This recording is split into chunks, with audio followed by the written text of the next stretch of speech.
Hello, everybody. Welcome to ESC Fan TV. And as you can see, we have another interview for today. And we've got from Ireland, Eurosong 2023, the song Too Good for Your Love. It's ADGY. How are you? I'm very well. Thank you very much for having me. Thank you for coming on. That's absolutely fantastic. So, in a nutshell, how's this week been for you? Obviously, it got announced earlier this week that you are competing as one of the 6 in Eurosong 2023. I imagine it's been a bit hectic. Yeah, to say the least. I knew 2 weeks before the announcement that that was the announcement date. So I kind of tried to have as many things prepared and ready to go. And then on Monday, when the announcement came out, it was it was just crazy. But it's been a lot of fun. I've been enjoying all the chaos. And slowly trying to get on top and sort of figure out what to do with all the madness. But it's been a really busy week, but a really fun week as well. Amazing. So hopefully it's the start of a mad few months for you. So obviously, from what I could read on the RT website, you said you wrote the song over lockdown and it actually started life as a piano ballad. So how do you go from a piano ballad into what you and your back catalogue is known for, from what I've seen, which is this sort of house, dance, really anthemic sort of genre that you specialize in? Yeah, I mean, in a lot of ways, you can. Not much goodness came from lockdown, but you can maybe thank lockdown for collaborations that just sort of bring styles together. But that sort of genre, the electronic sort of pop dance music, that is my genre. I think as a songwriter, I just write with the piano typically. Sometimes I'll produce and write as well, but usually when I'm just writing, I write with the piano. So that song very much did start out as a ballad, and then it became what it was. But yeah, so it was very much just a case of, collaborating with Boxey, who was the producer who made the track. Me and him have worked together before on actually the first song I ever released. So yeah, we obviously merge well together. We've never actually met in person. And I'm hoping to get him tickets to the Eurosong. So I was like, Boxey, you're getting a seat, but I don't know how many I get. So I'm I want you in the audience at least. But yeah, that's kind of how it came about. Yeah.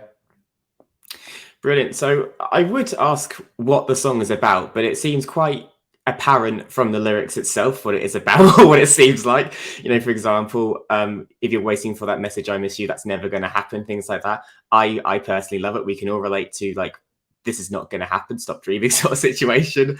But I guess what I want to ask is, how did you come up with inspiration for that, and why do you want that sort of message to be a song and put out there for now literally thousands of people to hear? Yeah, I mean, when I wrote the song, it was definitely very much about, a life experience. It's something that I was living through at that time. But I'm not going to talk about the details or the people or the inspiration behind that specific song and the very descriptive lyrics that go with it. But I think what's cool for me with this song is that I wrote it, and there's a layer of sort of self-empowerment, right? Self-growth and development away from somebody else. I think when I listen to the song now, it sort of kicks in with other things in my life. Wherever I feel no, that's toxic, or that's no good, or I'm happy to leave that part of my life behind me, or I want to move, onwards and upwards. That song still has that kind of message and meaning behind it, where it's not just about a person and a time. And it was when I wrote it, but now it's kind of evolved for me and has different meanings with different things. But yeah, when I wrote it, it was very intentional towards a certain situation. Well, as they say, heartbreak sales is look at Adele and look at Sam Smith. They made careers of profiting off their heartbreak. Yeah. And I just want to ask, obviously, so you've been doing music for a few years. I believe your first single came out in 2020. Why Eurosong and why Eurovision now? Does it just feel like the right time? Is it something that you've always had a goal with within your music? Just why now? It's not why now, to be honest. I mean, I would have done it. I would have always done it. I'm a huge Eurovision fan. For me, Eurovision is definitely a celebration, and I just love the whole concept of it. I've been a songwriter for a very, very long time, so I think it's always a privilege to get to represent your country in the Eurovision. So as a songwriter, as an artist, I definitely sort of recognize, and always kind of have recognized, this platform as an amazing platform. But I've actually submitted tracks to the Eurovision, I think probably every year, whenever they've opened it up to the general public. I'm a songwriter, so I have lots of like music and tracks that I'm like playing around with or working on or demos or even finished. And I think 3 years ago, I actually had one song that was shortlisted. I think it just didn't make the cut, and I was like, oh damn it. But this year, I think was definitely the timing just was perfect this year for this track. I think this track, I was like, it was never written as a Eurovision song. It was just written as a song that we were going to work on and release. And then when it was finished, it was very much like, okay, this has definitely got like a Eurovision energy to it. It's got Eurovision kind of like flair. So I submitted it and it got picked up, and I was just really, really happy that it did. Fantastic. And obviously, looking at the selection, what a lot of people have said, myself included, it's a very diverse selection this year, especially for Eurosong. So you've got yourself, you've got Connolly with her very indie sort of song, you've got Layla Jane, you've got obviously Public Image. Like, it's just a big collection of music. Being a bit putting on the spot here, what makes your song stand out? What do you think you can do to make it stand out to win and head to Liverpool? Well, first of all, I mean, I think it's a really good semi-finals as well. I'm a super fan of the Eurovision, so like sometimes like reading about the semi-finals, I feel like I forget that I'm in it. Sometimes I'm like, oh yeah, that could do really well, that could do really well, and it's great to see such like variety, and there is, and that's good to have that when you're doing something like Eurosong, because it's good to have a lot of different sort of acts to choose from, and then at the end of the day, the best person obviously goes through, and this year hopefully Ireland will do really well in the Eurovision, regardless of who goes through. Because I think you've got like a good acts this year. So I'm hoping that that's the trajectory where we're going to go. Why do I think my song stands out? To be honest, I think it probably is like the energy of the track. I think like it is upbeat, it's fun. I think, a lot of people said it's sort of gets stuck in your head and you just want to listen to it and repeat and you want to get up and dance. But it's very important because the track it sounds like that. I think for me, it's very important that I deliver the performance with the same energy. Like, the performance is key. Everyone knows that. It's anyone's game until the performance day. And then on that day, the judging is based on what happens. So for me, I definitely want to have it very upbeat, very fun, raise the energy. And if I can do that, then that would be amazing. Amazing. And obviously, so Ireland have a rich history in Eurovision, still the most successful country in the sense of winning the contest. Do you have any standout sort of Irish entries that you've grown up with or heard recently? Like, for example, I know Brooke was a big fan favourite last year, and she's still going from strength to strength, including like now being on Dancing with the Stars over in Ireland. So do you have any sort of, let's say, Irish Eurovision entries that sort of like stand out, or what got you into the contest? Well, Brooke's performance last year, I loved it. And like, when I saw her on Eurosong and then when I saw her at Eurovision, I was like, I was surprised she didn't qualify, but at the same time, I was like, that's definitely a great step in the right direction. I think she sort of like set a new precedent. So I was really happy to see Brooke represent Ireland last year. But then historically, I suppose, in terms of like songs that mean something, and even like just my early youth kind of interest in Eurovision, there hasn't been person in the Eurovision from Ireland from my county in 20 years exactly. So there was a guy way back in the day called Mickey Joe Hart. He's from Donegal, where I'm coming from. He had this song that is like, it's now legendary in Donegal. So like, we all love him and we all love the song. Like, it still comes on in nightclubs, and that was 20 years ago. And I didn't realize that it was exactly 20 years like to the day, because it was 2003 and this year is 2023. So yeah, he's also up there as well.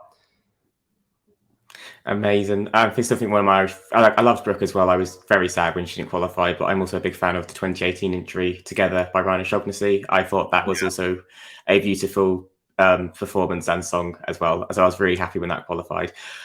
Obviously, you said you're a big fan of the Eurovision and a big fan of following all the selections, which we love here at Fan TV. We just like, well, the more people who live in our little bubble, the better. So if you could write or perform with a Eurovision artist, who would you choose and why? Oh, I hate these questions because I'm going to look at it thinking about, like, no, I should have said this, because there's just so many people to choose from. But you know, actually, so there is. So I've worked with some Eurovision people from the past, and Joust is somebody that I've worked with again over pandemic. He represented Norway in, I think it was 2017 with Grab the Moment. And they did really, really well, and they did fantastic. And he's super, super talented songwriter and producer. But he's in it again this year, actually. So he's in the Norway semifinals again. So I mean, I've already written with him, so he's definitely still the same person I would write again with. We've collaborated on tracks, and I would continue to do so. Anybody else? There's so many. That's the annoying thing. I love Eurovision producers and that. So there's a lot. I don't think I could just like pick one right now. So I'm going to stick with Jess, and then tonight I'll text you. Obviously, it's an Ireland's rich history. The contest, your affinity and love to the contest, well, which is paramount. What would it mean for you if on the February the 3rd you were chosen? Because obviously you've got the international jury, the Irish jury, and the public. And how would it feel for you to come out on top? And then this contest that you've watched for your entire life, you were then representing your nation with. Yeah, I mean, it would definitely, for me, it would definitely be like a dream come true, like for sure. Definitely as an artist, I think the platform would be an incredible platform for me to really sort of like launch and just skyrocket myself as an artist. Like I have a lot of songs out and the songs have done well and I've gotten streams and international streams and stuff. But I think as on a personal level, having that platform would be amazing. So definitely would be a dream come true for sure. But from now until the 3rd of February, I think it's just less than 3 weeks away. I'm very much just looking at it like I'm enjoying this process. It is a competition and it's a stiff competition. There's a lot of really, really talented people in it, but I'm just going to enjoy it. I'm not really thinking past the 3rd of February. Of course, I'm in it to win it as well. So I'm going to bring my A game, but I'm definitely just going to enjoy the process and make the most of it. And you never know how it'll turn out on the day. Absolutely. And just lastly, what is something you want to say to everyone who's watching us, who supported you, streamed your song, sent you all these messages? What would you like to say to them all now? I definitely genuinely didn't expect the response that I got, and I was like blown away. Like I know people say that it sounds cliche, but I genuinely was. I think people have been so nice about the song and like reading all the comments, reading all the messages, and the amount of people who have reached out and sent like DMs and messaged me on Twitter and Instagram.